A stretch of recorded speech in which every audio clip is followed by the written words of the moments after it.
Kempire is brought to you by... Hey, Kempire fam, are you okay?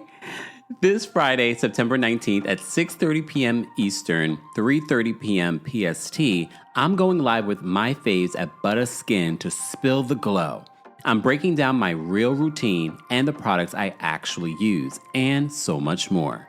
We're talking quick, simple switches that make a huge difference, tips for glowing skin, and exclusive deals and giveaways you can only get during the live. Be sure to tune in and follow at Butter Skin everywhere so you don't miss it. And get ready to upgrade your routine and level up your glow with me, TheKempire. Let's get it, and I'll see you then. You're listening to Kempire here on the Kempire Radio Network. Hey, y'all. This is live. Hey, y'all. Happy Sunday. I know some people might come in here thinking that we're recapping Love and Marriage Huntsville, but no. We haven't been live on a Sunday in such a long time. Let me know if you guys can see me, hear me. Also, let me know where you are watching from. This is our recap of the Real Housewives of Miami. Season 7, episode 15. Next week, I believe they said, is the season finale. I mean, sad but happy at the same time. I didn't love how the season began, especially with the Julia of it all. What's going on with Julia's hair? What is going on with Julia's hair? I think that's karma. That's karma. They're not gonna. The karma said your season's gonna end as bad as your season began. Julia. Shout out to everyone watching on YouTube, Facebook, Twitch, and Twitter. We see you. Shout out to our King's Guards. We appreciate you guys. Rita's watching from Bonn, Germany. There we go. Russ is watching from New Hampshire. Iris is watching from Delaware. What's going? RQ says, God, no Love and Marriage Huntsville. Diva's watching from Massachusetts, right? Okay. All right. Barcelona's in the house. What's going on? The Dan Talk. Detroit, Michigan. Diane's here. All right. Angel said those half braids. It's been bad look after bad look. But okay, fine, whatever. If you had to rate this week's episode of The Real Housewives of Miami from 1 to 10, how would you rate it? I have to say, as you know, I've said to you, I've loved these last few seasons since the reboot of Real Housewives of Miami. I feel like this season was actually really good as well. The fact that we went on an international trip and then literally went on a 2-day cruise that felt luxurious, like we took a little bit of an escape from somewhere. Okay, I'm here for it. And there's some real conversations that we're going to be talking about. Destiny's watching from Manchester, UK. Judy, what's going on? Judy's watching from Inglewood. Rahina, thank you for Friday. Rahina knows what I'm talking about. Shout out to Rahina who came to the show on Friday. Shout out to everyone that came out to the show on Friday. Thank you to the Brooke Ashley for being our hostess with the mostest. And for dropping that Wendy tea. I'm sure now she'll publicly say it on her channel. But if you have the live stream option, then you saw it as well. If you came in person, you saw the tea as well. You saw my tea. I got my first cease and desist. And I did not cease or desist. But I did respond. Okay. But shout out to those of you that got the live stream. I know a couple of people had some issues with getting their live stream ticket in regards to you didn't get the link. Please do me a favor and spread the word for anyone else that had maybe I'll miss it in the comments section or something like that. If you did not get your link, email the venue or the email that was provided to you when you purchased your ticket. Email that email and forward the confirmation number so that they know that you paid for your ticket. They will email you the link. Some people didn't get it, but a lot of you did, and a lot of you watched the live stream or watched the replay. So thank you to everyone. All right. So Dental Gal says, yeah, I got my link with it, no problem. But look, it's technology. It doesn't work for everyone. Also check your spam. For those that may have not gotten the link, check your spam. Sometimes that's where it could have ended up. I literally saw that I missed an email that I had that I was waiting for a response on, and I was responding to them, letting them know I didn't see anything updated on this, but then I saw they had sent me an email. So things happen. But for those that may have did all the things, checked all their emails and didn't get it, email the venue. I have no control over getting that link to you, but email the venue and they will send it to you. Because some people did email the venue and they got the link. So nothing's perfect, but shout out to all of you that attended, that came in person, that had a good time. I hope you guys enjoyed the show. It was the final show of 2025 for us. We'll see what happens in 2026. You just don't know. God willing, we will be back in a city near you, right? And maybe in a new cities. But okay. All right. And I'll talk more about it. I'll talk more about it later in regards to, like, you know, Kempire. Last night I went live on TikTok and I talked a little bit about the Kempire After Dark, a live show as well. Foxy said her link worked. Yeah, things happen. It's all right. All right. Oh, Dental Gal says, yes, let's do it again. All right. We'll see. Okay. But I will say this. New York, thank you for showing up and showing out. However, for those that want me to do multiple shows or you want a longer show, this is why you got to show up early. You can't wait till the last minute to buy a ticket. I get it. Not everyone has the finances to do it immediately. But if you would like for us to have double shows or more shows, you got to show up and sell out early. We sold out, though. Thank you. Look. But can you imagine if we had sold out earlier, then we could have had another show. But it's okay. It's all right. Thank you to everyone that showed up and showed out. We appreciate you guys. All right. Real Housewives of Miami. If you had to rate this week's episode, this is the precursor to the season finale. If you had to rate this week's episode from 1 to 10, how would you rate it? I thought it was a good episode. I'm not going to say that it was a 10. It was definitely better than an 8. Maybe a 9. Maybe an 8.5. I'm going to give it a 9 because there are a few things. But we'll see by the end of this how I would rate it. But definitely, I probably would give it like an 8.5, 9. I thought it was a good episode. Yeah, there's a lot of little things that we need to talk about. Let me open my notes. Guys, if you haven't already, be sure to like the video. It's an easy, free way of supporting not just my channel, but other channels as well. If you're listening to the podcast version to this, shout out to our podcast fam. We appreciate you guys. All right, so make sure that you guys subscribe to the Kempire podcast and give us a 5-star review on Apple Podcasts and on Spotify. Sometimes I add some additional content to the podcast episodes, or exclusive podcast episodes are available there. Last week, we added a nice, juicy OC extended version of my recap. So if you missed it, this is what you're missing out on. I'm very intentional with everything that I do. Amina gave it a 7.5. Diva gave it an 8. Foxy gave it an 8+. Shark gave it a 7. She gave it an 8. Okay, is this she by Sheree? Or she by someone else? ATX Bell says, happy Sunday. I gave it an 8. Thank you for being a member. Shar, thank you for being a member as well. Okay, I honestly like Gilded Age more than Bridgerton. Me too. I've been watching The Gilded Age, y'all. I'm on season 3. I'm enjoying it. I didn't know that Marion is Meryl Streep's daughter. I learned that this weekend. I had no idea. She's a good actress. Is she as good as her mom? I mean, I have to see her in other roles. Okay. Who's that? Ken says, I love the Twitch lives. Shout out to our Twitch community. We have quite a few people over there. Make sure you follow me on Twitch. Maybe I'll go live after this on Twitch. So stay tuned for that. Okay. Virgo Leo Cap says, I honestly want Stephanie and Alexia to be besties. I teared up watching their scene together. They're very much alike. Yeah, because I think we knew. We just have forgotten that Alexia has a sister, but we didn't know that Alexia and her sister were having issues. All right, we're not going to jump ahead. Let's start from the beginning, because last week's episode of Real Housewives of Miami ended with Stephanie making peace with Marysol, having the conversation yet again. This is where I was sort of like, yes, I don't like the bros. I don't like how they are mean girls in this group or orchestrate these different things. However, I did feel like Stephanie was harping. Anyone else? I was like, okay, Stephanie, like, move on. Like, you're being bratty. Like, you're annoying. So I did feel like she was beating a dead horse. And I still feel like that this week. All right?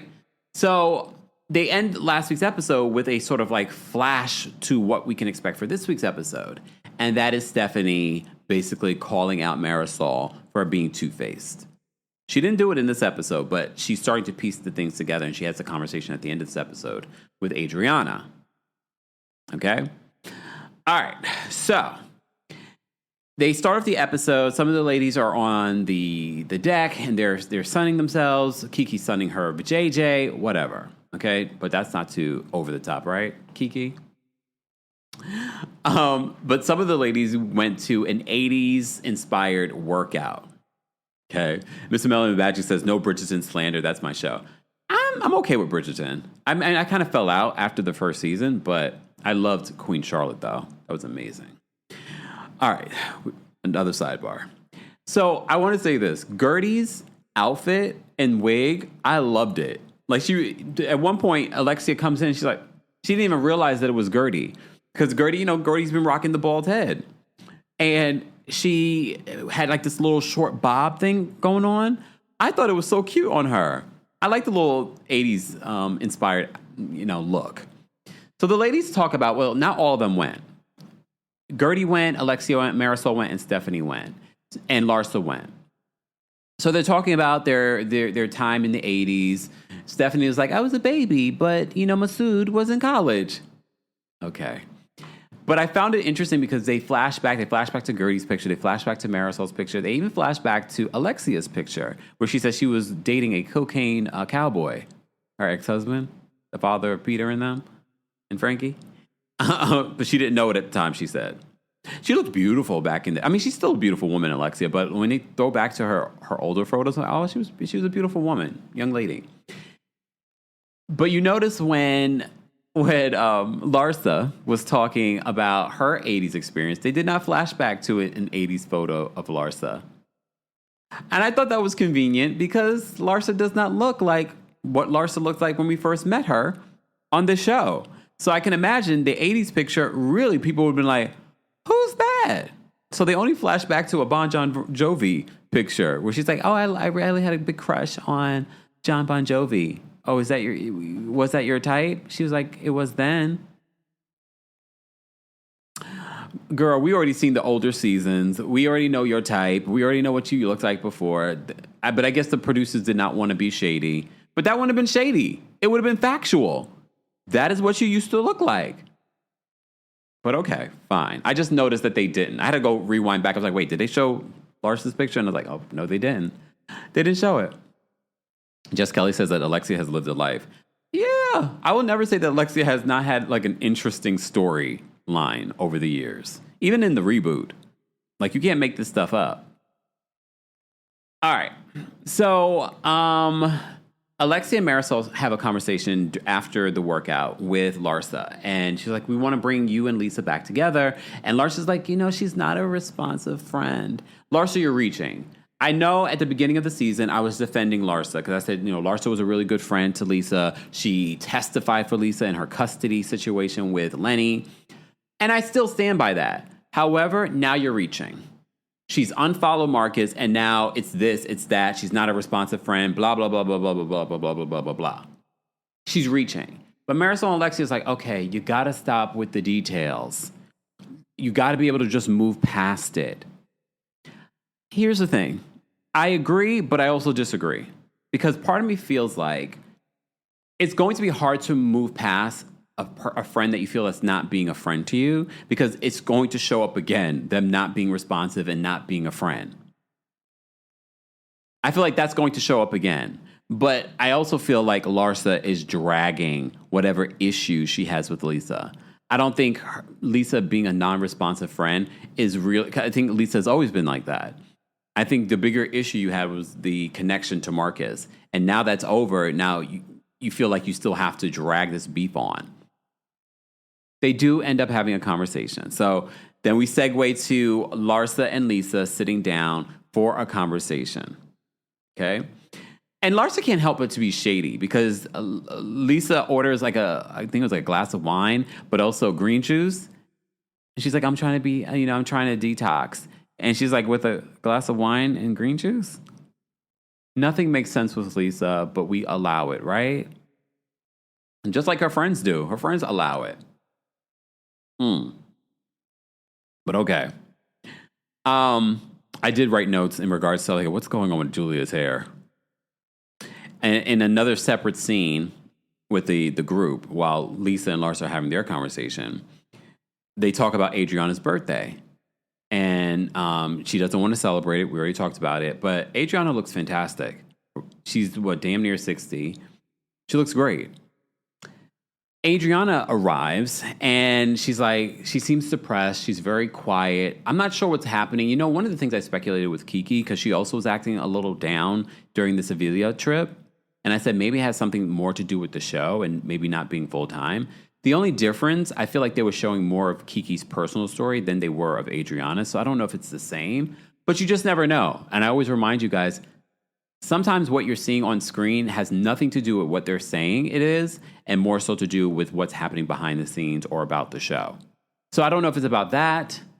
I know later on she says it was about her boyfriend, Amari, being away in France for 6 weeks. I still feel like that was just a storyline, Adriana. I love you, but I do feel like that was just a storyline. I do. I feel like it was a reach. If it isn't a reach and that really is your boyfriend, good for you. Right? Good for you, Adriana, but I don't believe that. I don't. Okay. Back to Larsa and Lisa's conversation. So Lisa and Larsa have a conversation. I feel like we've talked about this endlessly during our recaps.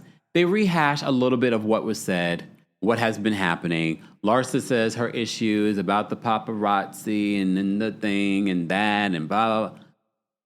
Like doing exactly what Alexia and Marysol told her not to do. Don't go over the details.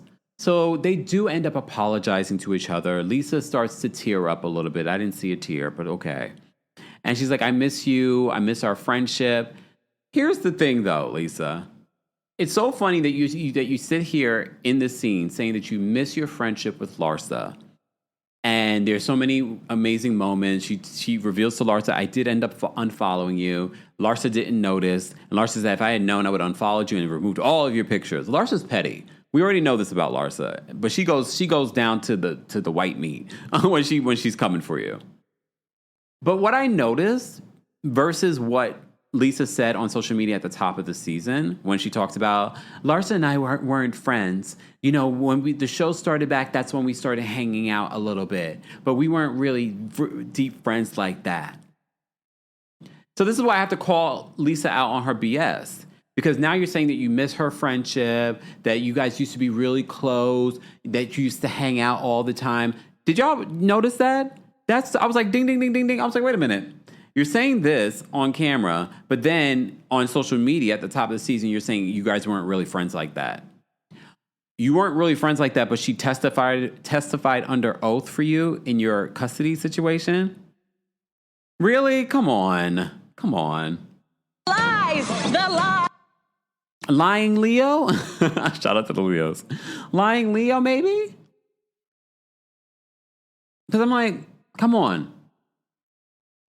Again, team no one here, but sidebar, we had to mute someone during our Real Housewives of Orange County pre-recorded live recap. It takes a lot to get muted here on the channel, and it takes a lot to get blocked. But please understand, because I know the person's probably watching this, you will get blocked next time. Stop getting triggered and fighting for people that don't know you. It's weird.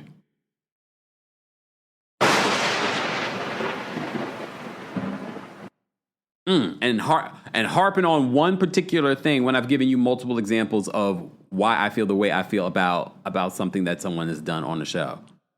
This is also my recap. You don't have to watch. If you don't like what I'm saying, you don't have to watch. Just a reminder. Okay. Danny says that they were social friends, not deep friends. Would you have a social... Danny, you being an attorney... Would you have a social friend testify for you in a custody situation? I wouldn't, personally.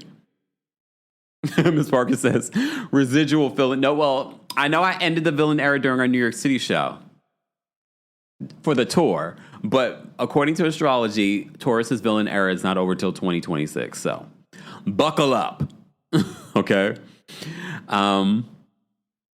Yes, Tanya, I do Pilates 3 times a week. Tanya says, are you still going to Pilates Kempire? Because you look good, Sarah. Thank you. Yes, ma'am. And I literally, during the Friday show, I was feeling a little sore because my Friday Pilates instructor, I have different instructors. My Friday one, I've been working with her for like maybe like almost 3 years. Oh, she killed me because I hadn't seen her for like 3 weeks. Oh, Lord. But I feel better now. But yeah, exactly. Loverboy era. Thank you, Foxy. Foxy was watching the live stream. All right. Yeah, Fatima says, Lisa doesn't seem capable of having any deep connections because she's not deep. I hate to say that about her, but I feel like that. Keith says, let me find out Katie paying for bots. No, that person's not a bot. That person's been a part of our community for a long time. And there's just certain people in our community, which, again, it takes a lot to get muted and blocked around here. You can be contrary, but I know that there are some people that just love to be contrary just to be contrary. Not because they really even believe what they're saying. They just love to be contrary just to be contrary. Sometimes that's funny. You know, Danielle loves to be contrary too. Shout out to Danielle, one of our mods. But she loves to do that to be funny. But when you come in here triggered and like, it's too much because you're messing up the energy in the chat. I know it's not a literal room. However, there is an energy. And everybody was just like, what is going on? Like, girl, stop. Ain't that deep. The social deviant says, I've stepped in deeper puddles than Lisa. Ah, damn. Ellie says, Mary, quite contrary. All right. Anyway, let's move on. We've already given too much attention to the negativity. If you haven't already, guys, be sure to like the video. It's an easy and free way of supporting not just my channel, but other channels as well. We're talking about the latest episode, the second to last episode, at least for the season before the reunion of the Real Housewives of Miami. In the live chat, be sure to vote on how you would rate this week's episode if you're watching on YouTube. But if you're watching on Twitch or Twitter, let me know how you would rate this week's episode. Based off of what I'm seeing on YouTube in our chat poll, with almost 200 votes, you guys are rating this episode between 7 and 10, 72%. Yeah, 72%. Exactly. Miss Barker says Stephen A. Smith is a career contrarian. And that's why I never react to certain celebrities or personalities, because a lot of the things that they do, they want that reaction. They want it. All right. Because they get clicks and likes and views and things like that. They get paid off for being contrary. Candace Owens is a perfect example of that. I do believe she believes a lot of the stuff that she says, but I do believe she takes certain stances because it's convenient and rage bait. That's a real thing. But anyway, we've digressed. Let me focus on this. So Lisa and Larsa finally open up to each other, apologize to each other, admit that they miss each other. They hug it out. They text the ladies. They're like, oh, we made up. Fine. So then the ladies back on the deck, Alexia says that she gets blamed for everything. Alexia, you are not going to beat these narcissism allegations. Somehow you are an empath, but you make everything about yourself. Even in the after show, everything is like, hey, this trip was supposed to be for me, but it didn't feel like it. Okay. Then she says, you know, I get blamed for everything. And then she brings up the Stephanie stuff. And she said, you know, I had my thing with why I didn't want to go on the plane. However, Marysol had more things. Mind you, Marysol's right there. I feel like Alexia has thrown Marysol under the bus. But clearly, Marysol didn't disagree because Marysol didn't say anything in that moment. Clearly, she had more things. But Marysol and Stephanie already had a conversation about this. They already had a conversation. So I do feel like Stephanie is harping. But you'll see later on when they're in the mud room, Alexia and Stephanie, Alexia drops more information. We'll get back to that. Okay. Oh, actually, we'll get to that in just a second. So the ladies go to the redemption spa. Okay. Julia, you are not going to get away from the allegations that you are a suck-up, thirsty. Homegirl is sitting there massaging Marysol's feet and Larsa's feet. I feel so privileged. I'm like, you are ridiculous. She's sitting there massaging both of their feet. They said it was a great massage, though, in the after show. But you're not going to get away from these allegations that you are just wanting to be a part of the Mean Girls. But the Mean Girls already reminded you, we're always going to choose us over you. They didn't even go to Marbella for your big announcement. Because they could have went another mode of transportation, but they decided not to go because they just wanted to have all the different excuses as to why they didn't want to. Okay? But anyway. Gertie has a side conversation with Adriana, and she says that the therapist has suggested that she go to solo therapy. So she opens up to Adriana about having an appointment to go to therapy on her own. One thing I forgot to mention last week, guys, that I noticed in the after show for last week's episode.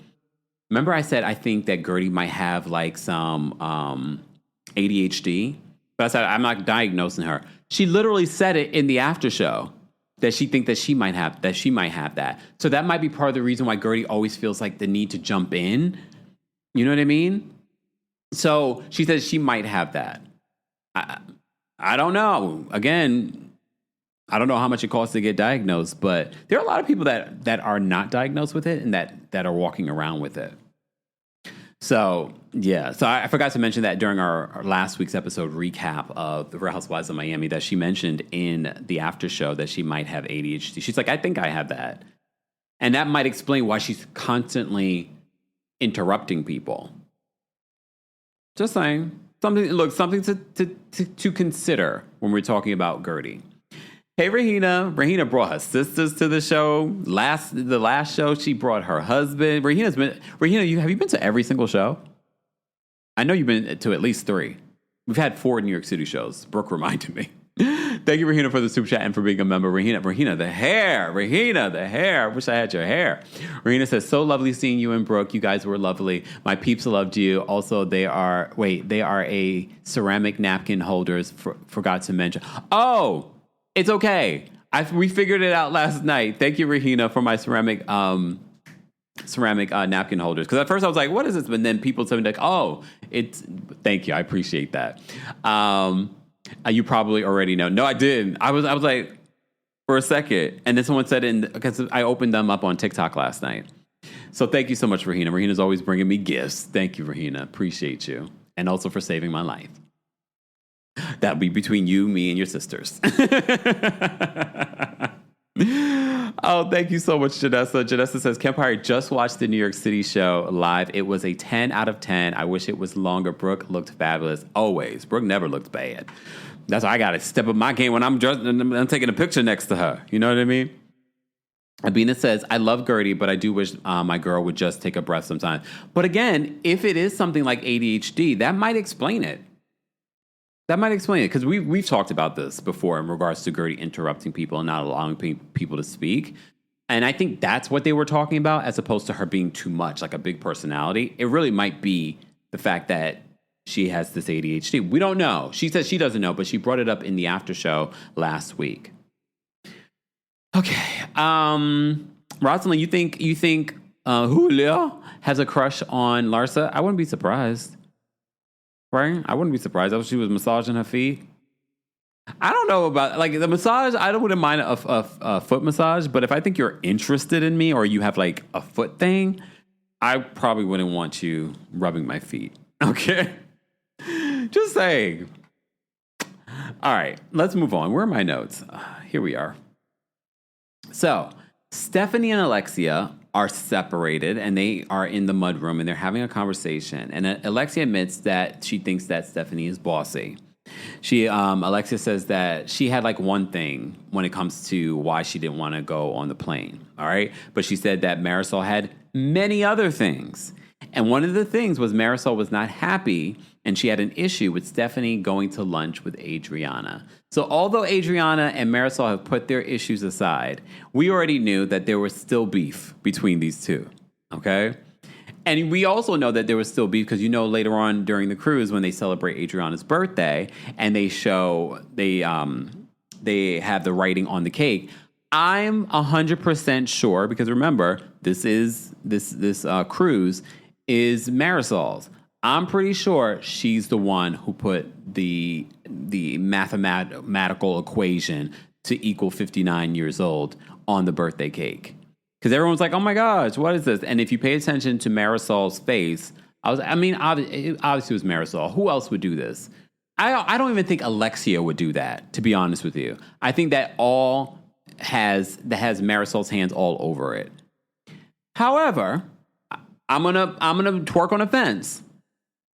We can't forget that Adriana talked about how old Marysol is, her fake this, her fake that, her wrinkly knees. So, payback?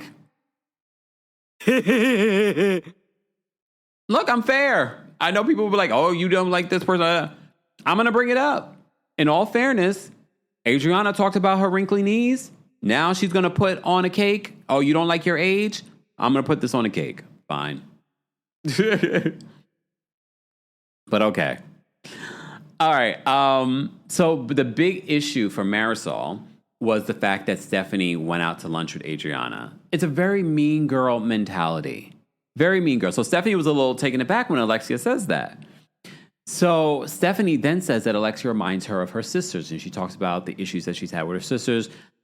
She's talked about the sister stuff, but they didn't dig deep into it this season.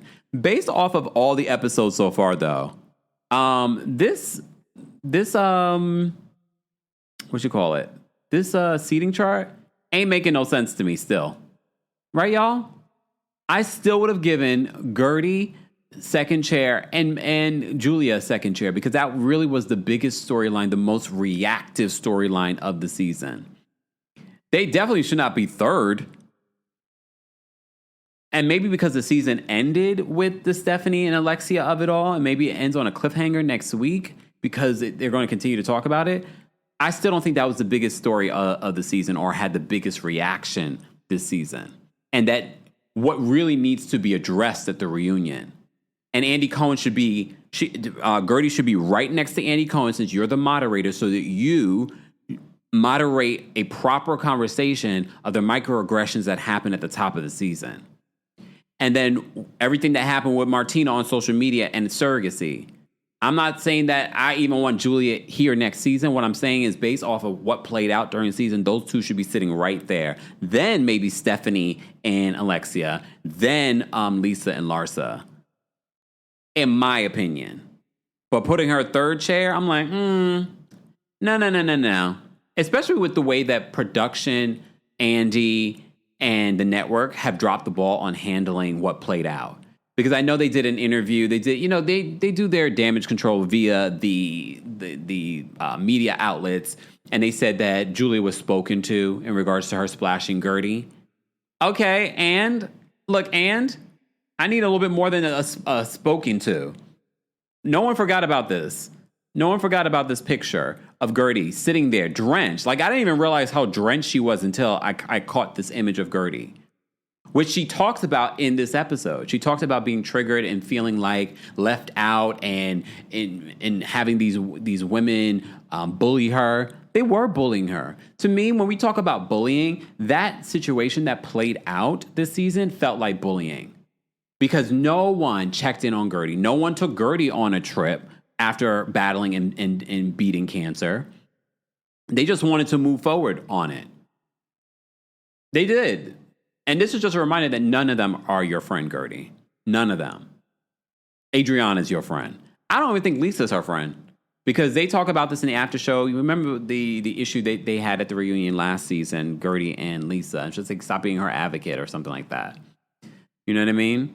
So I'm just like, I feel like Lisa just wants an alliance with Gertie and Adriana, because she did feel left out when it comes to the other girls because of Larsa. But that's my opinion, because we already said that Lisa doesn't have any depth, so that makes sense. Guys, we're almost at 150 likes. Don't forget to like the video. Paula, thank you so much for the super chat. Paula says, I was just diagnosed with ADHD last summer at 42. Paula, is it inexpensive to get diagnosed in regards to ADHD? Because, I don't like to assume, because I remember we were talking about Amanda Seales and getting diagnosed for autism, and that could be quite expensive in order to get diagnosed. So I don't know if it's the same for ADHD, but I definitely think, and maybe it will be a storyline, but maybe this will be something that Gertie can talk about next season. But will they show her compassion? No, they won't. They won't. I don't know why they can't seem to have compassion for Gertie. Look, And not go. Roberta says, "Go Bills." Is that a game happening today? Where's Miss Sharon? Okay, thank you, Q Potatoes, watching on Twitch. Q Potato says you can go to your PCP, your primary care physician, and they'll refer you. Okay. I mean, I'm not trying to get diagnosed, but informing the people. Informing the people. But thank you for sharing that, Paula. Thank you for sharing that. Hey, Janelle. Janelle was there. Bonjour, Janelle. She says, I think producers shifted the focus from the Julia Gertie stitch to Stephanie and her pre-repo plane to avoid the racism of it all. I'm not surprised by that, because we also said that they dropped the ball. Keith, that's not necessarily true, because it's one of the things that came up. He says your insurance covers your review for autism. That's not what I've heard. But, especially in this country, not everyone's insurance is the same. Just say, maybe your good insurance, Keith. Look, put us on your good insurance. Oh, Mina says, I got diagnosed with ADHD when I was in high school, which was pretty expensive. Well, Amina, when was this? Last week? Because, Amina, you look so young. When was this? Last week? Veronica, this is why I like when we start having these conversations. Look at this. Veronica says, diagnosed at 37, and it took me a year to get my insurance to cover the $4,000 cost for testing. See, everyone's insurance is different. Wow. Veronica, thank you so much for sharing. Replay crew, feel free to share, because you're going to help people. I know Gertie watches our reviews too. So Gertie, get on it. No, I'm playing. I'm playing. I agree, Patricia.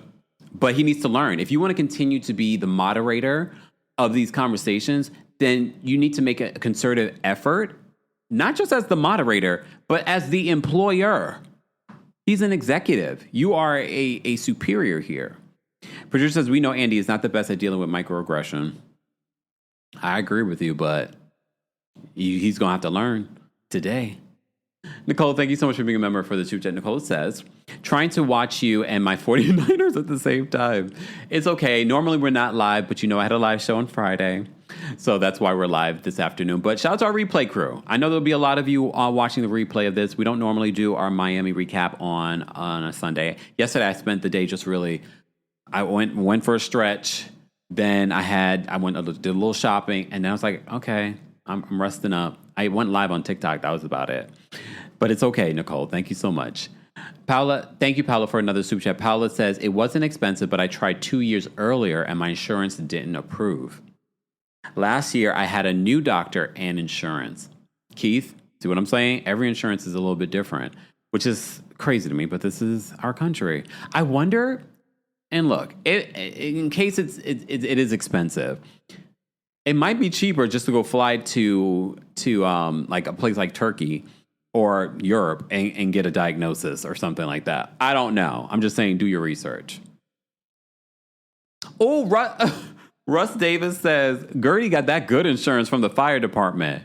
Salute to Russell. She posted some photos of Russell in celebration of the lives that were lost for 9/11.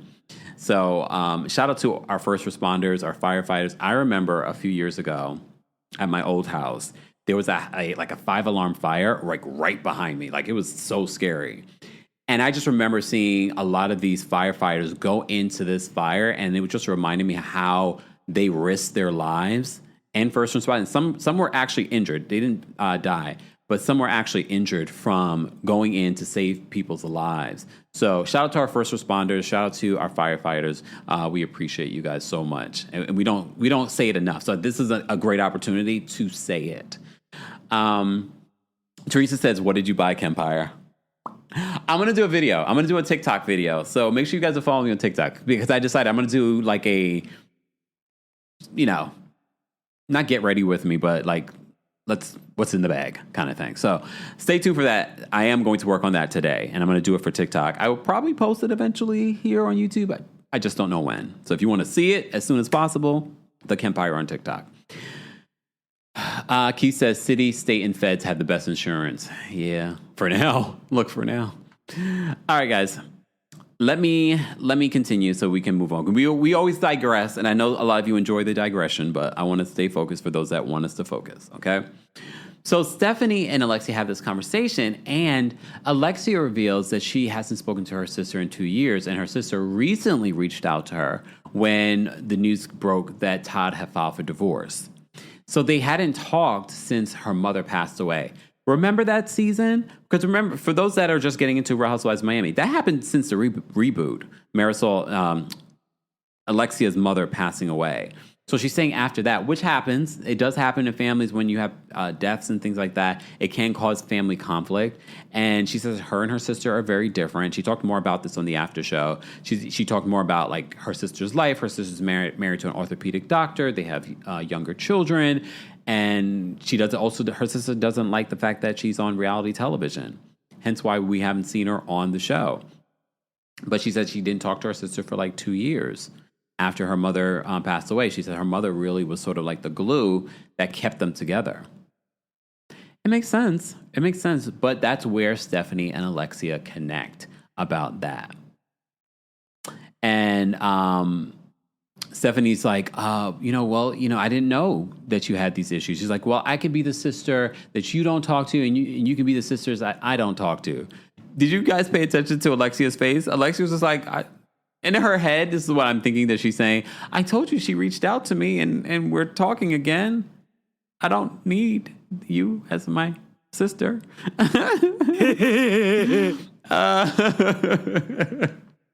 Thank you, Peyton. Peyton says, I just want to say I love your channel, Kempire. Heart emoji. Miami is my franchise. Can you tell it for the other people too, Peyton? I just had David Yontif here on the channel. If you missed it, that was a video that we put out on Friday. David said he doesn't see it for Miami. If you missed that conversation, he explains why he doesn't see it for Miami. But I was like, no, that's my show. That's my show. That's my show. That's my man. That's my man. My man, my man, my man. My Miami, Miami, Miami. All right. Hold on. Patricia, I'm trying to find your comment. There we go. Patricia says, Alexia's story was sad. While I felt a sense of compassion for Alexia, however, Stephanie's situation is questionable. Especially because we don't know the full situation. And it does feel like Stephanie makes stuff up. Because even in the argument with her and Marysol and Alexia, we caught her in a couple of lies. I don't feel like she's 100% honest. Janelle says, once you get diagnosed with ADHD, if you opt for meds, it may take another 3 to 4 months to find the right med or dosage. Also, there's a shortage for most ADHD meds. What ADHD meds? Is that because people are abusing them? Yeah. Isn't that like, what is the common drug they use for that? Adderall? Mm-hmm. Lord. All right. Guys, we're almost at 200 likes. Don't forget to like the video. It's an easy, free way of supporting not just me, but other channels recapping Real Housewives for Housewives of Miami as well. If you're part of the replay crew, be sure to let us know how you would rate this week's episode and what you thought of the season so far. And don't forget, you can also hear our live recaps and special episodes on the Kempire podcast. Let me move on. So they bond over that. Marysol says, like, should we be concerned that they're in a soundproof room and we can't hear if they're arguing or screaming? I think she was more concerned at what alliance might be formed between Stephanie and Alexia. Do you think next season, if Marysol and Alexia come back, that there might be some sort of fight between them? I don't know. I just feel like it's brewing again. And they've had fights before since the reboot. But do you think? No, I don't think so. I don't know. I feel like there is an alliance between them, especially for Marysol. Marysol not being full-time here on the show, I think she aligns herself with Alexia so that she's able to film.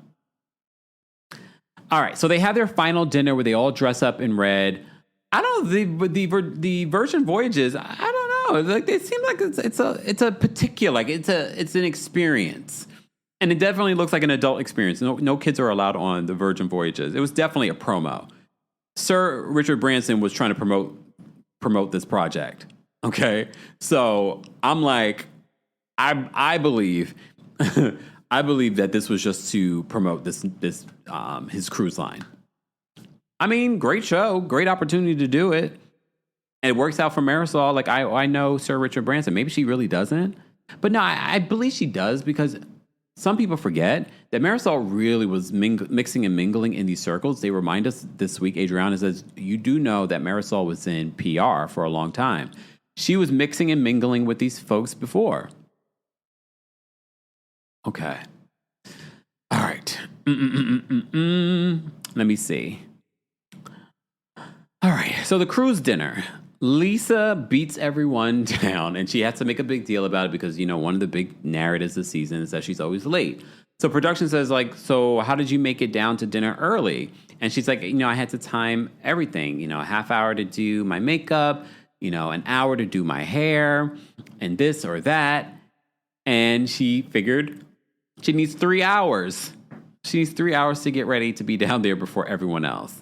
So she needs to make an announcement. Yes, I'm here already. And I get to sit wherever I want. Oh, this is the benefits of being early? Yes, Lisa. How long do you think that she'll keep it up, though? I think because it was a big deal this season, she'll keep it up for now. But I think she'll get back to her old ways. If not, good. I hate a person that's late. Not literally hate, but that's a pet peeve. I don't like that. Natalie says that Martina may as well may know Richard Branson. I'm sure. Okay. Moving on. Okay. Their outfits. Everyone looks good in red. I haven't loved all of Gertie's outfits this season. The outfits have been a little bit all over the place, but her coming in with this sort of bunny lingerie hat coming in. Larsa says that she looks like she's going to a swingers party in Fort Lauderdale. What you know about a swingers parties in Fort Lauderdale, Larsa? I didn't know they had swingers parties in Fort Lauderdale. It's very specific. Anyone else would Larsa, do tell. What do you mean? That was incredibly specific. But it was definitely giving that, though. I was like, what in the is going on? Oh, Creme Brulee says that Stephanie spoke some sense into Lisa on her tardiness. No, she didn't. Because remember, she still was late right after that. It was when the group mentioned it, her being late. Because remember, she was late again. She was late in Spain. All right, let's move on. So the ladies talk about the last time that they had sex. Gertie was like, 2 days ago. So Alexia talked about having sex. And they were like, with who? She's like, I'm married. I had sex with my husband. And she's like, there's no walk of shame, Lisa. And she was like, I'm just kidding. And they let Lisa get away with it because they're like, it was just Lisa. But it brings up the whole issue of them trying to get her away from Todd, but she's still with Todd. I think her and Todd are done, though, because Todd is threatening to sue Bravo. Then there's that. I don't know if he's filed a lawsuit. I haven't seen a lawsuit, but he did go on social media saying that he is suing Bravo. So Alexia apparently had sex 2 days ago. 2 days ago. Stephanie, in her confessional, because Marysol stands up, she's like, oh my God, everyone's getting along. This is fantastic, blah, blah, blah, blah. And then Stephanie, in her confessional, says Marysol has two faces. And depending on which one you're talking to, that's the Marysol that you're going to get in the moment. I believe that.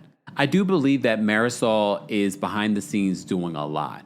Hence why Dr. Nicole said that she did not want to come back to the show. Because Dr. Nicole alleged that Marysol, or one of her coworkers, we know who she was talking about, hired a private investigator to follow her. That's weird. And I know some people justify, it's Housewives. No, that's not Housewives. You're having private investigators follow me around town as a woman with children? That's weird. And it's probably some strange man following her. But okay. Rosalind says Fort Lauderdale is wild. Is it? I didn't know that. I guess you got to be from around that area to know. Maybe that's why she was very specific. I was like, okay. Ellie says, what's Marysol's sign? A Capricorn. I need to know the rest. Because that's not very Capricorn behavior. But some of y'all might say it is. I don't know. Let me move on. So then they surprise Adriana with a birthday cake. But on the birthday cake, they have a mathematical equation that equals 59 years old. And of course, Adriana has been down this entire trip. She's missing her boyfriend. She's not happy about her birthday coming up. I actually think it had more to do with her and Julia. It did seem like Julia was trying to be sweet, but I think although Julia in these moments were trying to be sweet around Adriana, I'm wondering, was Julia even hanging out with Adriana during this cruise? Because I'm thinking maybe that's what it is. Adriana's seeing Julia hang out mostly with Alexia and Marysol. And then she's watching you massage Marysol's feet. So I think it might be a combination of all of it. The birthday coming up, missing her boyfriend, and then her best friend is acting like some sort of thirsty, clout chasing, you know what. Maybe. Look, maybe. All right. Wow, Queen Day says, I think Julia put that on the cake. No, I really don't think. Pay attention to Marysol's facial expression. Because literally, Adriana takes the ice cream cone that was on the cake and she crosses out the mathematical equation. And they're just like, who did that? The only person I think that really did that, I don't even think Alexia did that. Do I think that Alexia knew? Probably. But I don't even think that it was her idea. I think that was all Marysol. Donna says, Marysol's a Capricorn. We don't claim her. We're honest people. I'm sure she thinks she's honest too. Oh, okay. Let me move on. So that's how they end the cruise. Fantastic. Our next scene is with Gertie going to therapy. So I want to talk about this because shout out to the folks that are from the Caribbean, like Jamaica, from all the islands, Haiti, Dominican Republic, Puerto Rico. I think a lot of you can relate to Gertie, but none of you have probably spoken about it. None of you have actually confronted your parents on being left maybe in the Caribbean or being left here in the United States while they worked or things. As someone that was born and raised here, I never experienced that, but I have siblings that have experienced that. I have family members and family friends. I told you my house was sort of like the house where a lot of the cousins and aunts would come through, spend time and get work and blah, blah, blah, blah, blah, blah, blah, blah, blah. So I can only imagine the trauma that they are told not to talk about, not to go to therapy for. I can imagine a lot of people looking at Gertie's situation and being like, oh, someone has said it. I thought it was just me, but I'm not the only one that felt trauma from being left somewhere that didn't feel safe and maybe being left somewhere that wasn't safe. Not saying that is always the case. What I'm saying is that sometimes that does happen when you leave children in strangers' hands or, other family members and things like that. So I was really glad that she had this conversation with the therapist, and then she ties it into the group and how it triggers her. It triggered her this season with everything with Julia. So I appreciated her talking about it because I feel like she's going to help a lot of other kids that came here, immigrants that came here to the United States or were left behind in their home country while their parents were here and they were maybe left with other family members. I don't think people realize that can be traumatic. And I know that there'll be some people that are from Haiti or the Caribbean that will be like, oh, suck it up. I went through the same thing. Not everyone. You can grow up in the same household and be triggered by different things or not triggered. Those things can happen.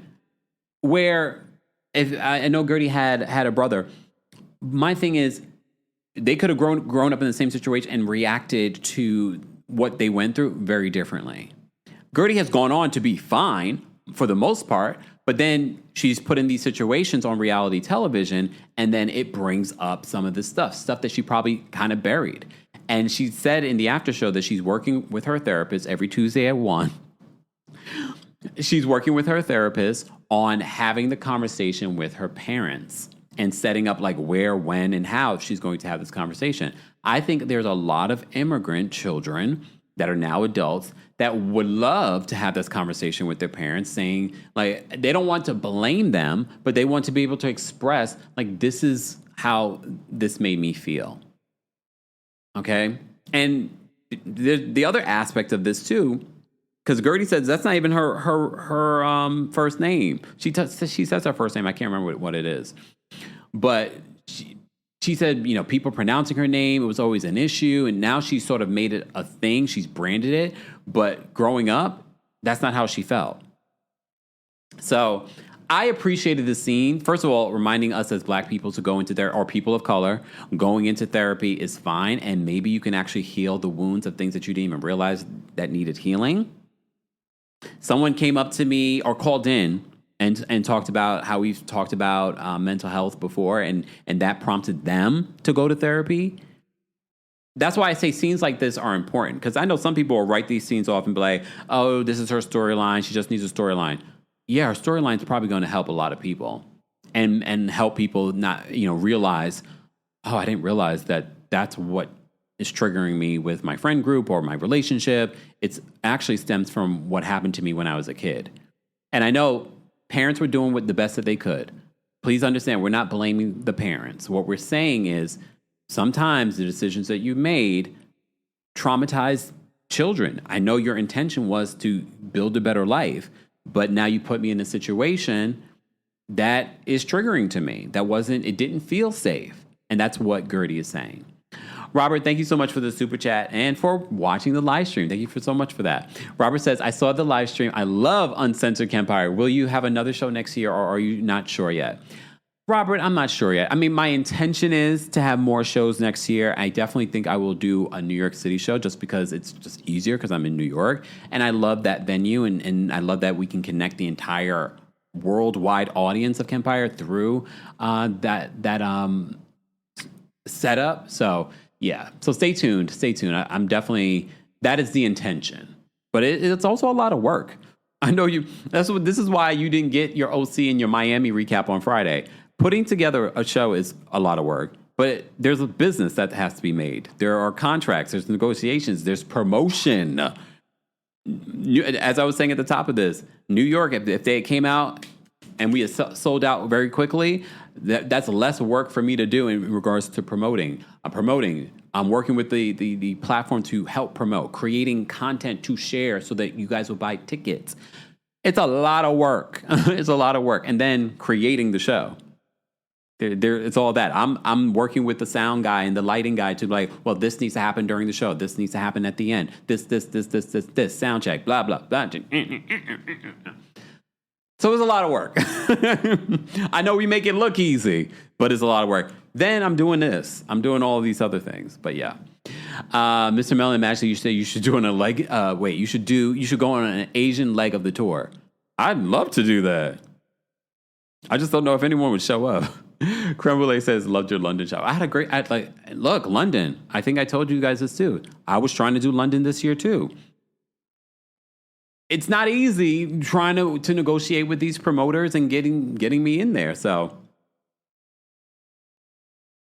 yes, Leslie. Leslie says it can create abandonment issues. I get it. Hey, Kempire, chat, and mods. And I think that's what Gertie is talking about. She's talking about her abandonment issues. Just Kelly says, the Loverboy era tour with a side of villain.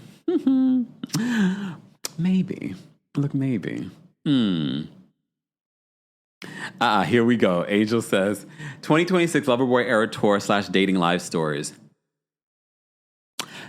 Angel, you watched the live stream, so you saw what the lady in the audience said, and you saw what I said back.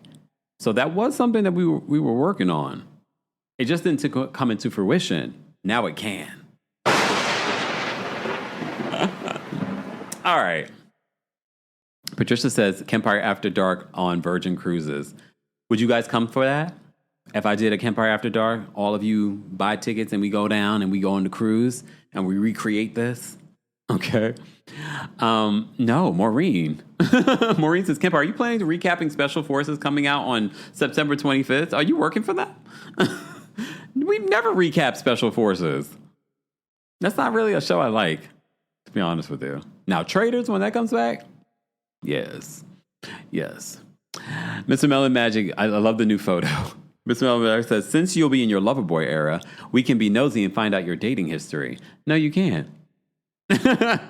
No, you can't. All right, let me move to this scene. Dinner at Marysol and, Steve's.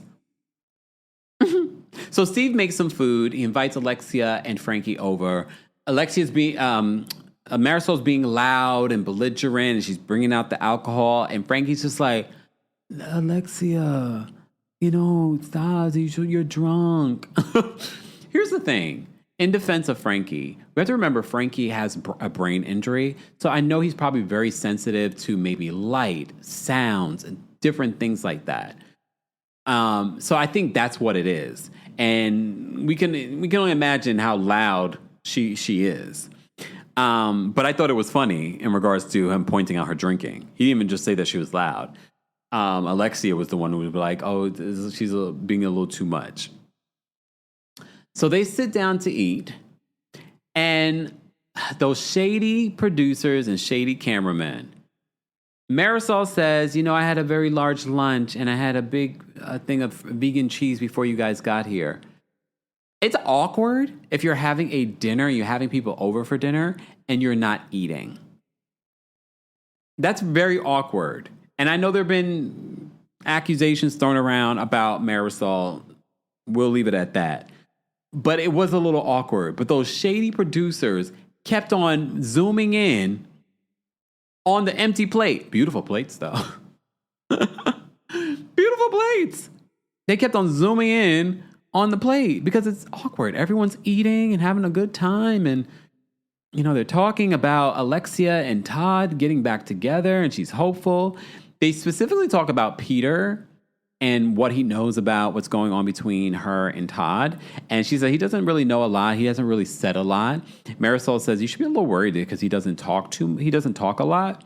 But it looks like in the finale, he will be expressing his concerns about Todd. And remember, Todd, and I did a separate video with Todd. So Todd must have got privy to what Peter says during the season finale when it comes to how he feels about Todd.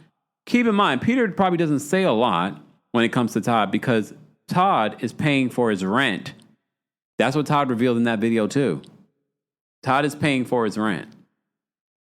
So that might be part of the reason why he doesn't say too much. But maybe because of production, they want him to express concern for his mom. Express concern for his mom and what's going on when it comes to the Todd situation. And Marysol gets real when Alexia talked about possibly doing dinners with Todd again. Marysol starts hitting her lavender husband, hitting him like, you see. And then in her confessional, she makes it seem as if Steve is more concerned about Alexia than she is. You see how she likes to manipulate and puppeteer? No, just say that you are concerned. He didn't seem that concerned. When he flashed back, he was like, oh, that sounds terrible. He didn't seem that concerned about Alexia and Todd's situation. You are the concerned one. And she's just like, and mind you, when she's hitting Steve, Frankie's like, what's going on? It's too much. I think he probably really can't stand Marysol because she's just a lot. She's loud. She's theatric, histrionic. Yeah. But then they zoom in on the empty plate again.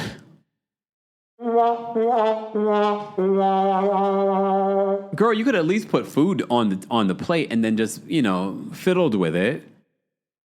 It's kind of weird. Oh, Keith says, I watched too much ID channel to have eating Marysol's food. My goodness. Well, she wouldn't do anything to Alexia.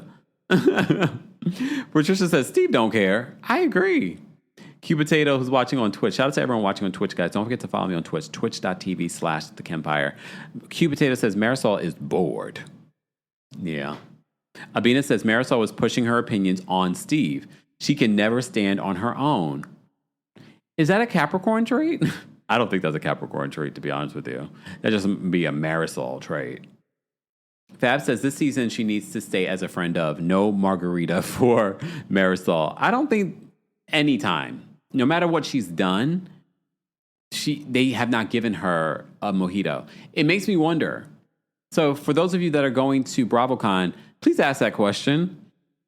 She's married. She seems very involved in the storyline. Why have production never given her a full-time position? Even when Dr. Nicole left, they still didn't give her a full-time position. There's got to be tea on that. The Dan Talk says that the empty plate was too weird. It was. At least, girl, just put something on there and you can fiddle with it. But she's there drinking a cocky. Okay. Right, Okemian says zooming in on the plate only makes her more self-conscious about food.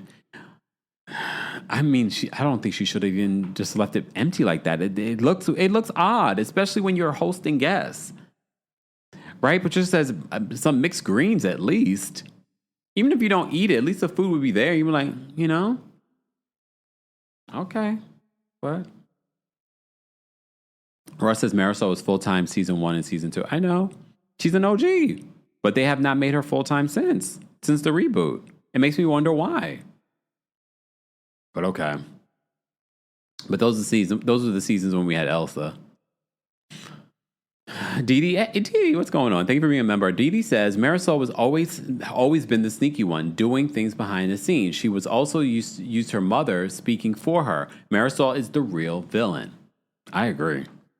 I think we all can agree. Who disagrees? It's okay. You can disagree. All right, guys, we're almost at 250 likes. Let's get to 250 likes, and I'll drop the call link for you guys as well before I get to this final scene. But shout out to those of you watching on Twitter. I see you guys as well. Thank you for being here. Let me drop the call link for our members. Shout out to our members. Become a member today at TheKempire.com/join. And for our merch, head on over to HouseofKempire.com. I have some new merch that's going to be coming your way, so stay tuned for that. Excuse me, y'all. See, this is why I don't eat before a live. Because then I'm like, this is why I always try not to. But then if I don't eat, I'm gonna be like, ready to go. All right. Let me drop the call in link for our members on the post tab here on YouTube. It's been dropped, so go get your link. And live chat, once we get to 250 likes, I'll drop the call link for you guys as well. All right. So the dinner at Marysol, Alexis says she's still hopeful to get with Todd. Okay. Then this final scene is Stephanie preparing for her Christmas party. And the Christmas party is going to be the big event that closes out the season. Maybe that's why they gave her chair next to Andy. Still don't think. After watching the entire season, the majority of the season, I still don't think Stephanie should be sitting next to Andy. Sorry.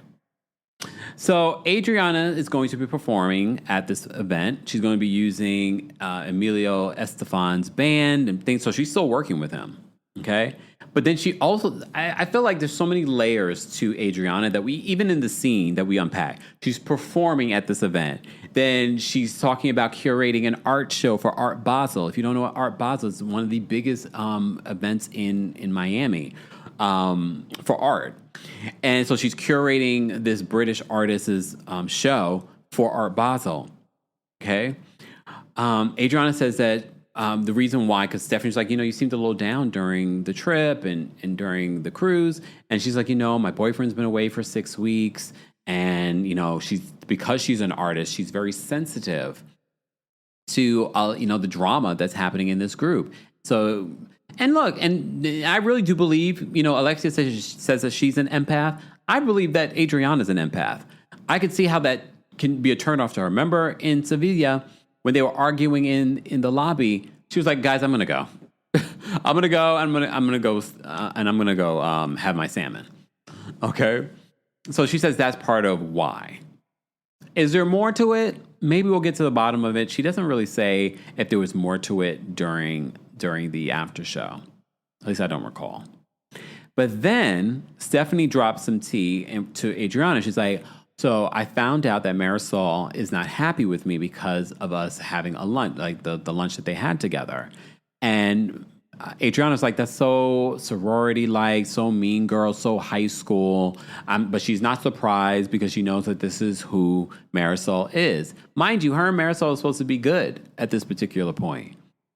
At least good for now. But now you're mad at Stephanie for befriending Adriana. It is a very immature mentality for someone that is damn near 60. And that's not age shaming. It's a fact. And you're acting like a little girl. But that's what the bros have been doing. They've been acting like children. But the big thing with Alexia and Marysol, Alexia keeps saying that she's a little bit more outspoken than Marysol. No, I think Alexia is more is outspoken. But I also think Marysol likes being sneaky. She likes moving behind the scenes. It's not that she is afraid to express how she feels. I think that she just likes being sneaky. And she knows that it's going to look ridiculous saying that I'm mad at you for going out to lunch with Adriana. So she wanted her to be on her side. She didn't want another Dr. Nicole. So that's why she was happy when Dr. Nicole was not coming back this season. I don't blame Dr. Nicole for not coming back. I know for us, it's sort of like, no, we want you back. You bring balance to this group. But at the same time, I don't blame her. Like, she has like a real career, a real husband that has a real career. She's not getting stuck in this Bravo universe of reality television and doing everything reality. She's booked and busy. So I don't blame her. And now she's got 2 kids. It's a little bit different. If she comes back, I'll be happy for her and for the audience. But at the same time, I don't blame her for not coming back, choosing peace over reality television. I'm gonna support that any day. But that's me. That's me. All right. But then Stephanie ends this because this is going to be the precursor for next week as their segue. Stephanie says at the end, she says, if you're going to come for me, in regards to Marysol, if you're going to come for me, you better hit the bullseye because when it's my turn, I don't miss. I know some people said that they don't want Stephanie to come back next season. I don't feel that way. I think Stephanie, although she's obnoxious, if we're thinking like producers, she's causing a feeling from the audience. You may not like her, but she's giving you the lifestyle. She's actually not sucking up to anyone. She's gravitating. Well, no, she's sucking up to Larsa. She is sucking up to Larsa. But maybe she likes Larsa for whatever. I do feel like Stephanie, very much like Lisa, there really is not a lot of depth. I definitely think she values things and this lifestyle more than anything of true depth, in my opinion, based off what we've seen of her on the show. But I don't think she's someone that we'd be like, oh, don't come back next season. No, I don't think she still deserves the seat next to Andy. For those that don't realize, that for the Housewives is a big thing. For me, I really don't care. But if we're going to talk about it, I don't think that she deserved it. Exactly. Natalie says Nicole is genuinely busy and a real professional. Peyton says pro Stephanie. Yeah, like some people like, I don't want to see Stephanie come back. Yes, because she caused a negative emotion out of you, but that's not necessarily a bad thing when we're talking about Housewives or reality television or television in general. Akiba says, leave the plane off the show. Tired of hearing about it. I don't think they're going to leave it off the show because there are fans that love the luxurious lifestyle and blah, blah, blah, blah, blah, blah, blah. Okay. All right, live chat. I'm going to drop the call link for you guys. We're going to take some callers that want to share their thoughts and opinions on the latest episode of The Real Housewives of Miami. If you're listening to this, be sure to, especially if you're listening to this on Spotify, you can leave comments on Spotify. So make sure that you take advantage of that. If you want to engage with our community on Spotify, you can leave comments and we can do polls and things like that on Spotify. But I'm also available on Apple Podcasts. So subscribe today, guys. We're putting all kinds of exclusive content there. And you never know. I might drop one of the cities that we recorded the Kempire After Dark. I might drop it on the podcast. Might drop it for Club Kempire. Those that don't know what Club Kempire is, that is our paid Apple Podcast subscription. You can check it out and get a free 3-day trial right now. That's where I drop tea that I don't drop anywhere else. I'm very intentional with what I'm doing on different platforms. So make sure to check that out. I do have an episode that I need to drop for Club Kempire, so stay tuned. Again, there's a free 3-day trial. You can find that on the Apple Podcast app, or you can go to their website if you don't have an Apple product. All right. Matter of fact, I might do an episode after this and talk to our Club Kempire baddies about the show, the tea that was spilled, all of that stuff. So stay tuned. That sounds like a good juicy episode. And maybe spill some of the things I didn't talk about anywhere else. I told you, for those that came in person, there was tea spilled offline that you guys didn't experience. For those that live in New York, you missed out. All right. I didn't even look backstage. All right. Did I drop the call link for everybody? I did. Guys, let's get to 300 likes and let's bring up our first caller. Keep in mind, the opinions of the callers do not represent the opinions of myself, TheKempire LLC, or our sponsors, and everything that they say is of their opinion and alleged. Okay? Especially when Janelle calls. Janelle, what's going on? Bonjour, Kempire. How are you, my dear? I'm fantastic, Janelle. How are you? I'm mad I didn't get to see you after the show. I was looking for you. Okay, first off, people were coming up to me, go like, Janelle, where's the meet and greet? I said, I don't know. It's somewhere. I'm surprised they didn't tell people like where to go. I was a tour guide and I didn't know I was one. I was like, I don't know. But I bet you I know it's happening. Yeah, it did. Okay. They found their way. Exactly. When there's a will, there's a way. But it was so much fun on Friday. And people were like, wait, are you the Janelle? Bonjour, Janelle. I was like, oh, Lord. They knew immediately when you said bonjour. Bonjour. I'm a mess. But anyways, okay, I know there's a line. Let me get it together. Yeah. Yes. So I was diagnosed with ADHD earlier this year. When I tell you it is a pain, it is a process to get diagnosed as an adult. Wow. And also on top of that, as a Black person, it is incredibly hard to get diagnosed with ADHD because as we know from Married to Medicine and during the pandemic when they had those virtual conversations, there is racial prejudice in there's racism in medicine, basically. There's racism in medicine. And so when there's little Black kids who are displaying similar traits of ADHD, like white kids, they pass it off as something else. Oh, the Black kid is just, they're being problematic or they're troublemaker, they're this. Yeah. Yeah. And so that's a lot of reason why you're seeing a lot of late in life diagnosis for Black people. And then on top of that, my psychiatrist was telling me that for many Black women in particular, we have been trained to always do a lot, to work twice as hard, to get half as much, to be the backbone of this and that, of that family, of this group and whatnot. Yeah. And so the overachieving nature that we are taught as children, we lead with that as adults, which leads to late in life ADHD diagnosis because you don't understand, like, well, why was I doing certain things at like 10 years old? And now at 30s and 40s, all of a sudden, oh my God, it makes sense. And that was the case for me. Because like I grew up in a predominantly white neighborhood in Florida and like I worked twice as hard to get half as much because I always had, my teacher was like, oh, Janelle talks too much. Oh, her personality is too big. Or when I would talk too much, I was like, oh, Janelle's always getting in trouble. But they're like, oh, but she's so intelligent. And then years later, my therapist and my psychiatrist were like, no, Janelle, you had ADHD and your teachers were stupid. So anyway, I'm rooting for Gertie. We stay rooting for Gertie.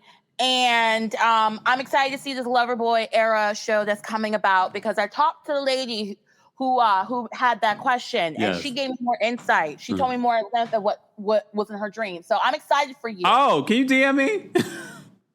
oh yeah, because I wasn't sure. Like, do you want me to publicly say it? No, DM it to me. Okay, yeah, because I asked her questions. Yeah. Because, I love the astrology and the spirituality of it all. So I was like, girl, tell me more. Yeah. I mean, I know she wanted to make another comment, but, we were packed for time, and I want to make sure we got to everyone's questions and comments. But the man who asked you a question and asked about young, rich, and African. Wait, first of all, he took the mic and started speaking French. I was like, excuse me? Right. And also, he smells so good. Oh, I bet he did. Past me. I gave him one of my roses at the end. You should have gotten more than a rose. Oh, let me just say, he smells so good. He smelled of dreams and luxury. Oh. And, okay, I was like, if he was part of my persuasion, the things that would have been done. But I think he is more of yours. Oh. So therefore, I encourage you to live your best life.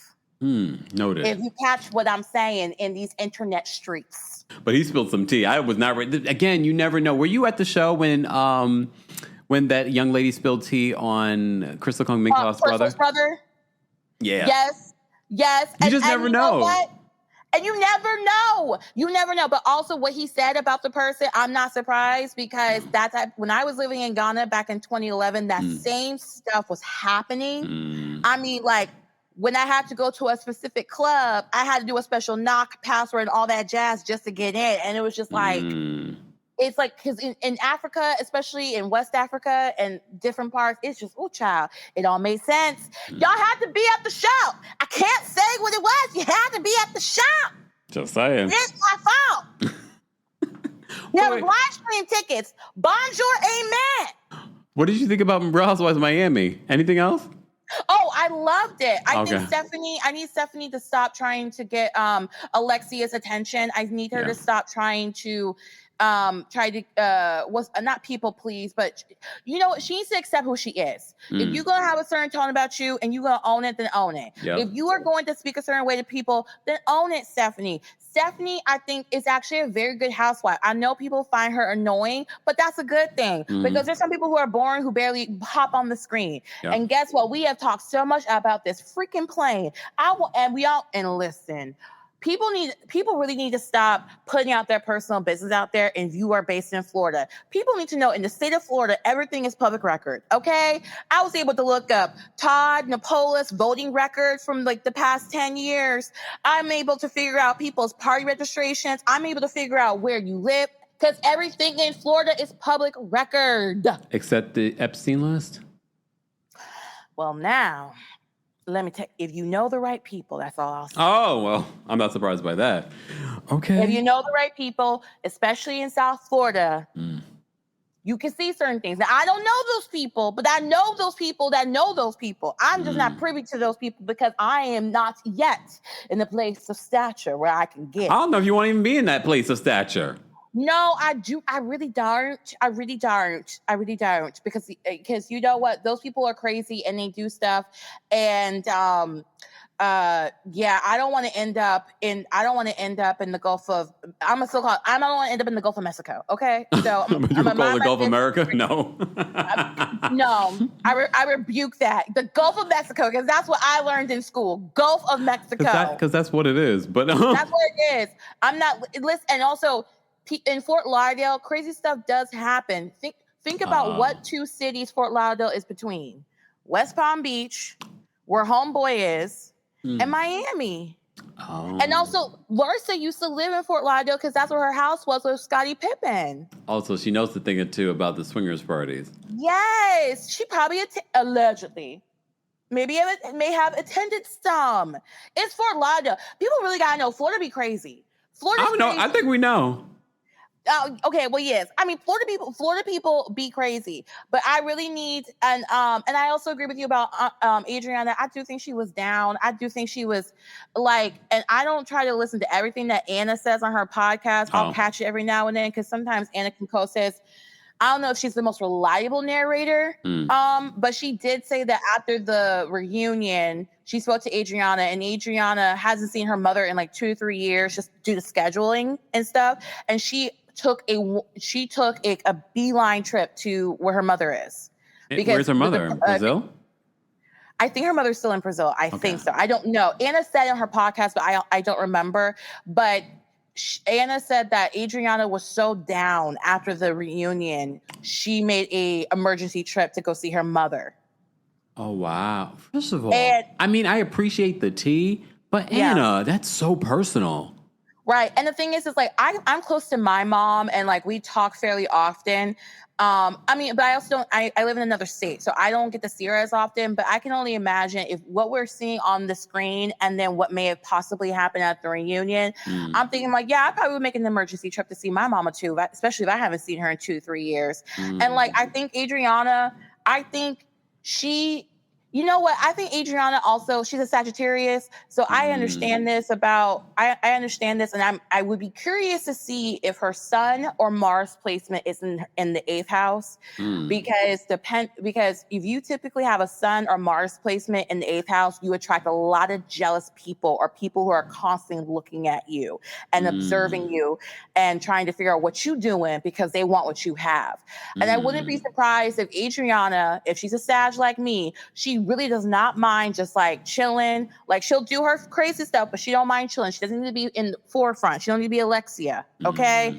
And people keep bugging her because naturally we pay attention to her on screen, and certain people like Marysol do not like it. And I wouldn't be surprised if that's the case because Marysol sees that Adriana's an easy target, and Adriana's just like, I'm just here to get my check and live my best life. Okay. Right. And so, yeah.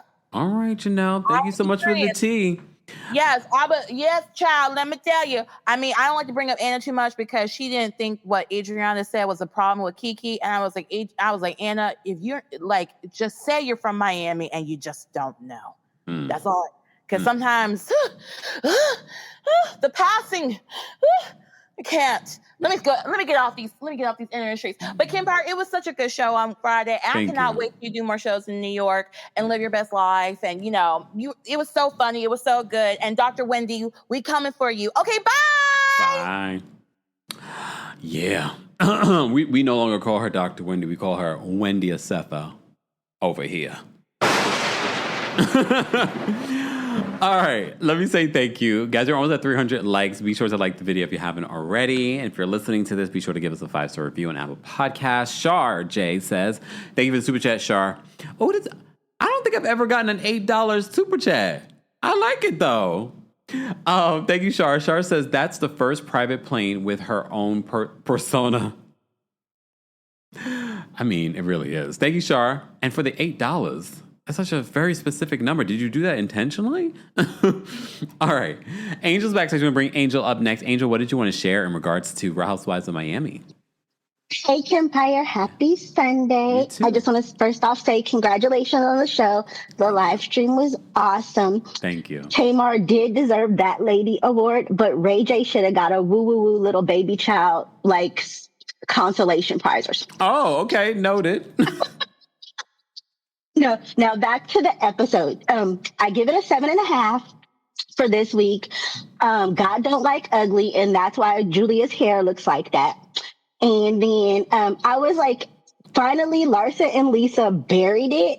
But then in the after show, I got so upset that Larsa went to Pet Cemetery, dug up that horse, and beat it again. Like, Lisa, like, it's not that deep. Miami needs to clean house. Julia is the first one that needs to go bye-bye.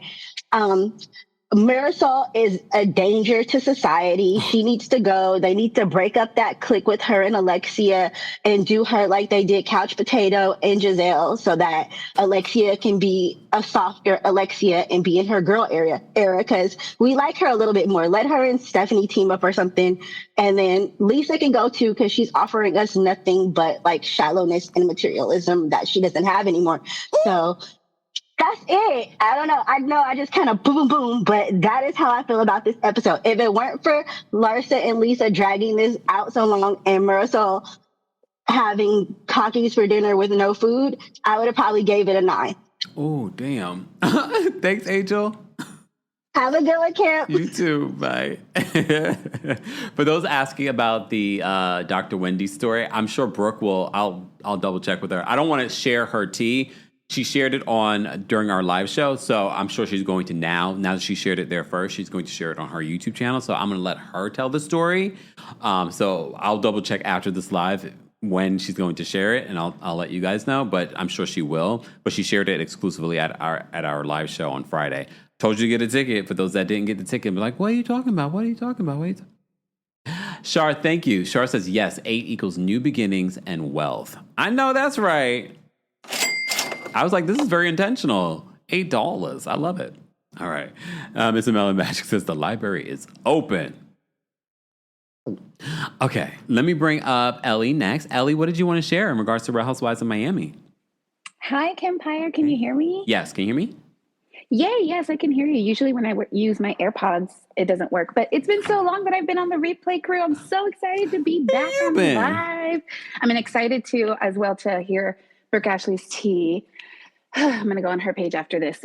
So really quickly, and I'm Ellie from Texas.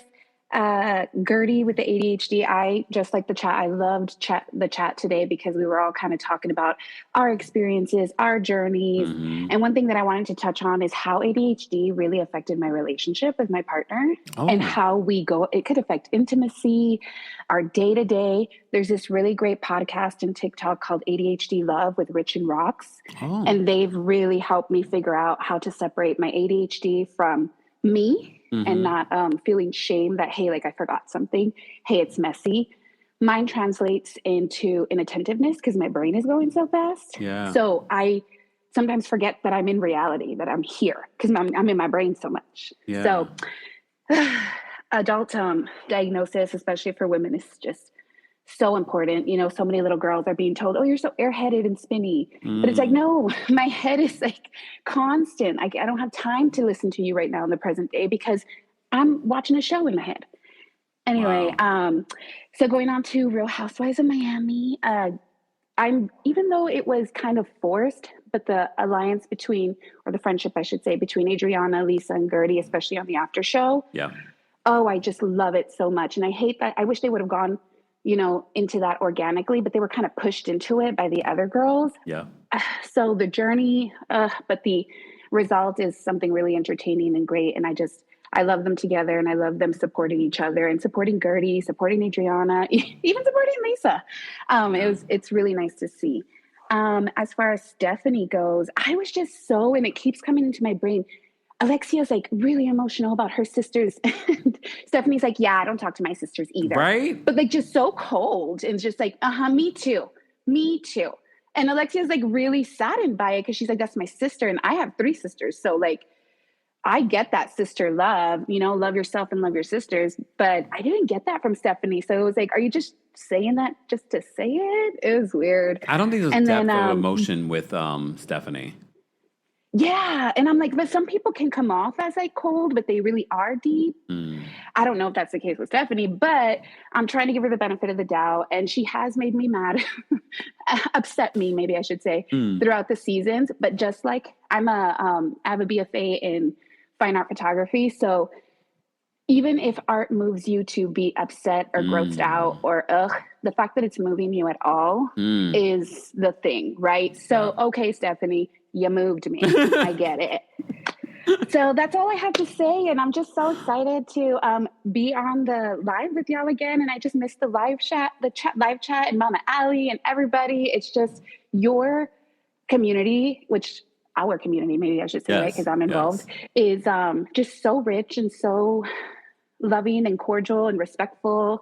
And I've tried to hop on other ones, even the ones that you've had interviews with. And sometimes I just feel a little pushed out. And so I've never, ever felt that here. So thank you so much. I love that. And thank you, Ellie, for sharing your story. I think that's so important. You just never know where our conversations, when we're talking about reality television, is going to lead to. But this ADHD conversation, I think is going to really help a lot of people. So thank you for sharing that. It really is. Of course. Thank you for letting me. Have a good one. I love y'all. You too. Enjoy the rest of your Sunday. Bye. I love these side conversations. So again, when I'm sharing it out on socials later, I'm going to let people know that really pay attention to our conversation today on ADHD. Our final caller will be Audrey. She's been waiting patiently behind the scenes. Audrey, what is going on? Thoughts and opinions on Real Housewives of Miami? Hi, Kempire. Wow, this is my first time calling in on a Miami Live. I was a little shocked. I was like, Audrey?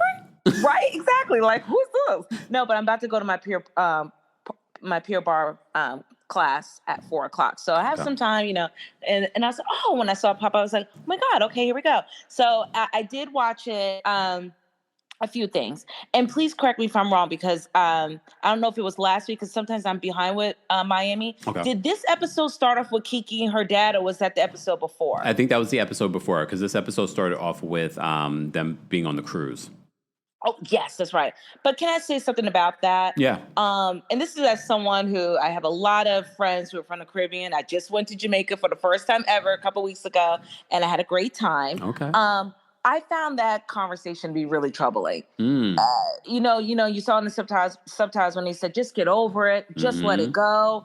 And I don't know if this is something that you find a lot in Caribbean households, but I know as a Black American, it was that whole thing of kitchen table talk. Yep. We don't talk about that too much. Just, those little secrets that are in Black families in particular that you just do not talk about. And it looked like Kiki tried to express to him, like, this really bothered me. This really affected me. And I think it has a lot to do with why she always shows her boobs, or even on this last episode, literally her legs are wide open. You are a grown woman with your legs wide open. Yep. You're trying to get attention, clearly. But I can see it's like, I'm trying to get the attention my father never gave me. I can get it, or my mother. And I feel like that connects to what Gertie was talking about in therapy as well.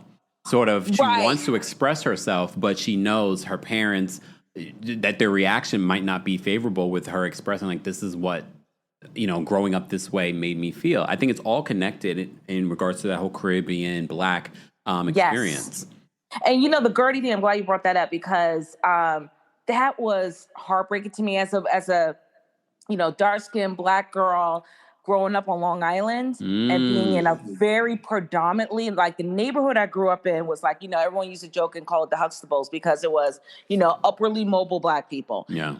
But the school district I went to was predominantly white. All my friends were white and that whole thing. And I remember having a conversation with my mother recently, just, as a grown up, saying, Mom, I don't think that was a safe environment.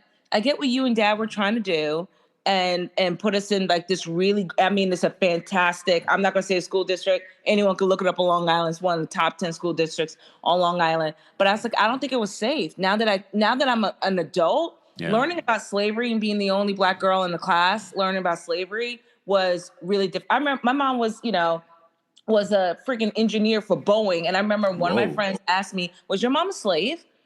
So when I watched the Gertie thing, like, I get that. Like, when she says nobody knew could pronounce my name, so then I got made fun of. English wasn't my first language, so I got made fun of. Like, it follows you into your adulthood. And I'm glad that Gertie's even showing that, because I always thought that Gertie was a little awkward, not because of ADHD, because I didn't know about it till she brought it up. I thought it was because English wasn't her first language. That's why I always thought she was a little awkward. Even though she was awkward, she still didn't deserve the treatment. And I'm glad you brought this up.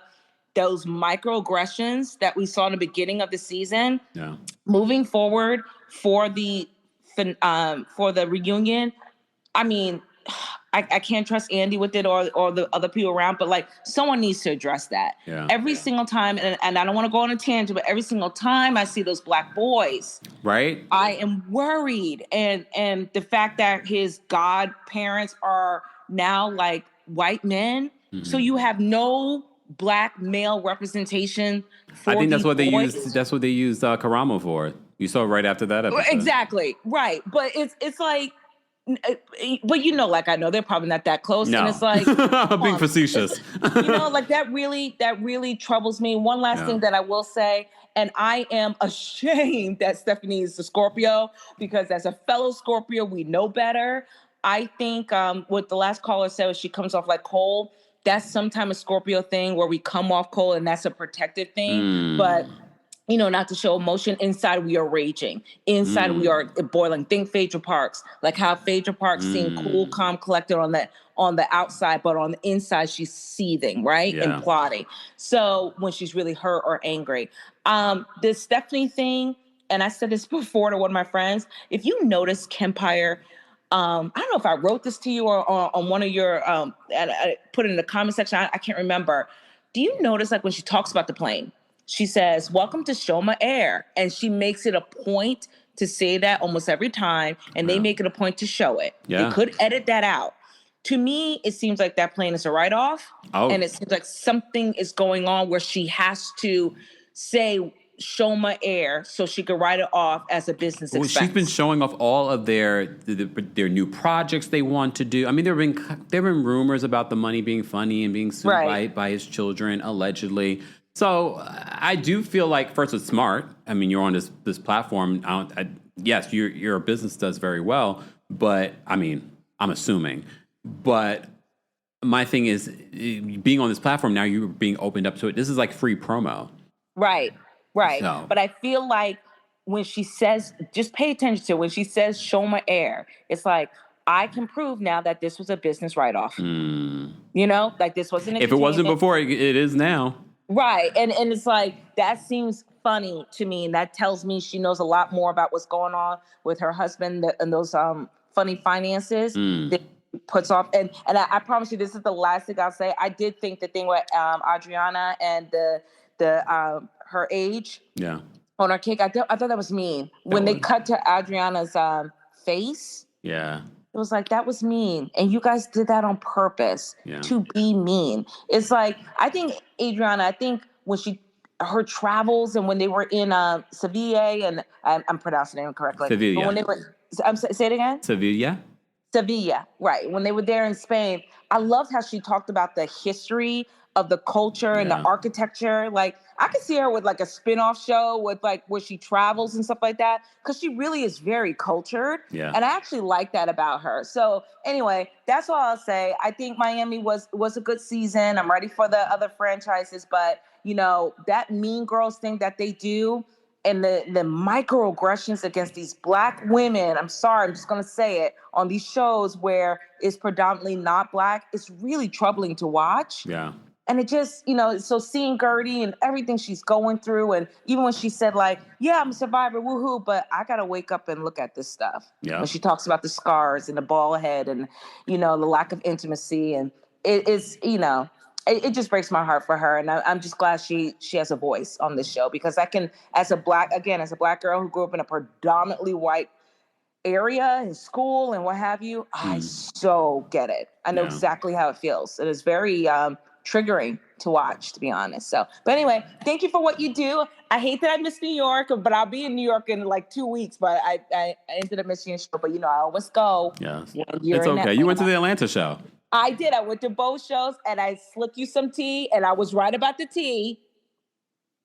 Just saying, I was right. So let's see what happens. And I do know, we'll say, the press conference with Kelly's ex-husband, I did hear that RHOA cameras were there. That's interesting. Conveniently, he's threatening to sue them, though. Right. Isn't that weird? But maybe I don't know. It's like, you know, and I got it from a very credible source. I'm like, well, why were the cameras there? And he said, I don't know. Maybe they're going to put it on the show. I guess we'll have to wait and see.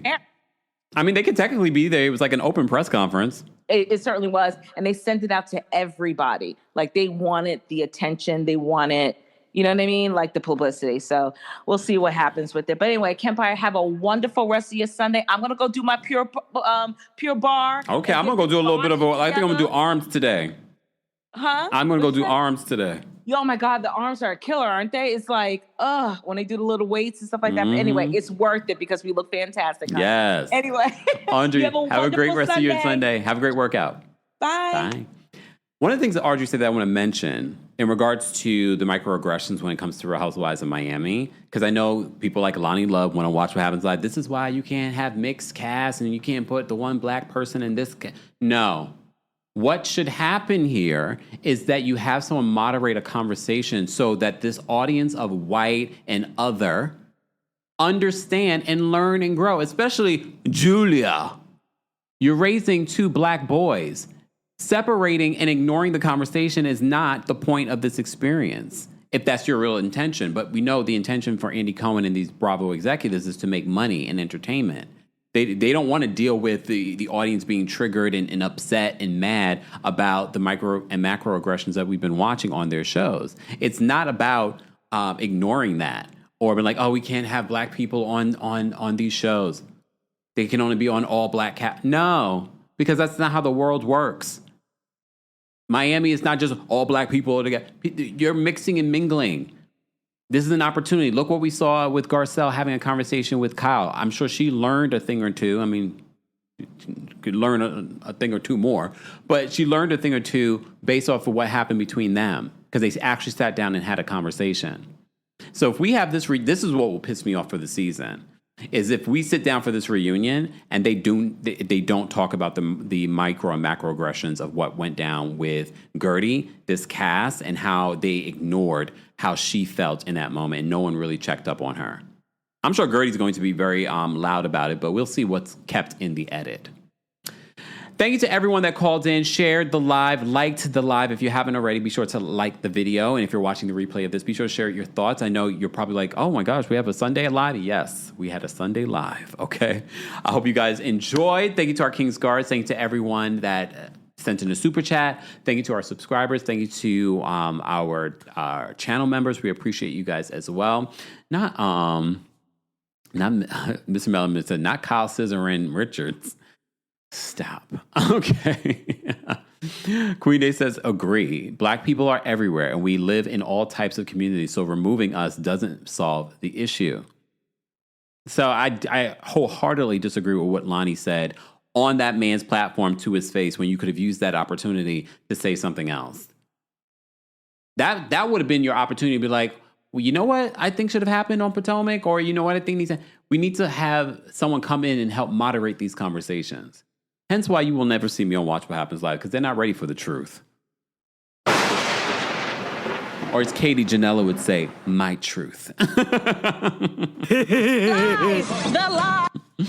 All right. Thank you all for being here. I hope you guys have a great rest of your Sunday. I will see you tomorrow for our Real Housewives of Atlanta Rewind, Rewatch, Recap of Season 6 reunion. Oh, I froze. I was doing so good. So good. Matter of fact, I should keep it like this. You know what? I'm going to keep it like this. I'm not going to change it. I'm going to bring in this photo from the other day. Hold on. There we go. I'm going to keep it like this. Thank you to our King's Guards. Thank you to our channel members. I hope you guys have a great rest of your Sunday. Again, more information on our podcast, our merch, everything Kempire will be available in the description. And if you love my skincare, head on over to the description so you can get 10% off of our butter products. Next Friday, I'll be posting this on my socials. Next Friday, I will be doing an online shopping event with Butter.